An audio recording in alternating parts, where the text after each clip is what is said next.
Ya, pertamanya apa yang perlu para muktamirin atau perwakilan PAS memahami ialah ke manakah mereka hendak meletakkan PAS itu. Ke manakah mereka nak pacakkan PAS itu sebagai sebuah parti politik.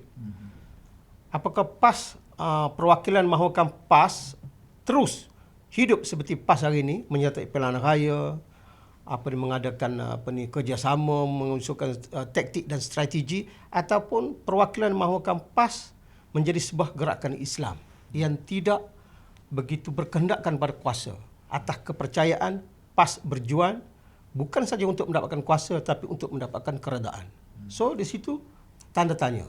Mungkin akan jadi satu dilema kecil kepada perwakilan untuk meletakkan PAS ke atas tapak yang sebenarnya. PAS sebagai parti politik yang akan menyertai pilihan raya sepenuhnya, ataupun PAS sebagai sebuah gerakan Islam yang hanya berjuang memenuhi tuntutan fardu kifayah kepada umat Islam yang harus berjuang untuk menegakkan Islam di negara ini.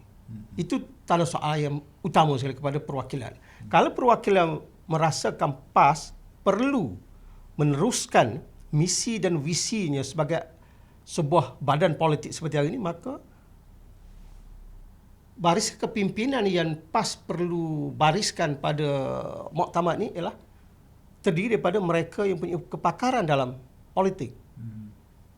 Boleh mengatur strategi, boleh membuat taktikal politik, boleh ataupun mereka yang arif mengenai sejarah dan masa depan politik.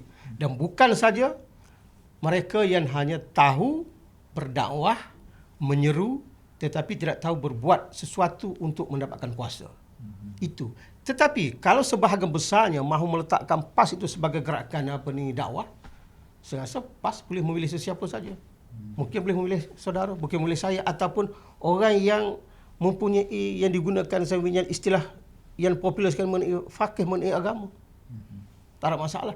Pun begitu pun kalau kita nak berdakwah, kita memerlukan seorang yang intelijen.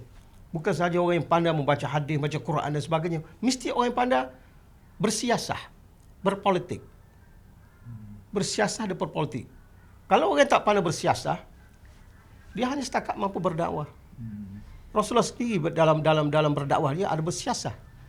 Makanya siasah itulah yang perlu dihayati oleh ahli PAS, sama ada yang nak menjadikan PAS sebagai sebuah gerakan Islam dakwah, ataupun apalagi yang nak menjadikan PAS ini sebuah badan gerakan politik atau siasah untuk mendapatkan kuasa bagi melaksanakan apa yang dicita-citakan oleh PAS. Itu dua kondisi ataupun dua keadaan yang perlu dipikir oleh para muktamirin untuk meletakkan PAS. So saya tak nak mengatakan bahawa ambillah PAS sebagai sebuah parti politik seperti mana hari ini, atau ambillah PAS sebagai sebuah gerakan dakwah yang tulen. Saya tak boleh, kerana itu terserah kepada perwakilan.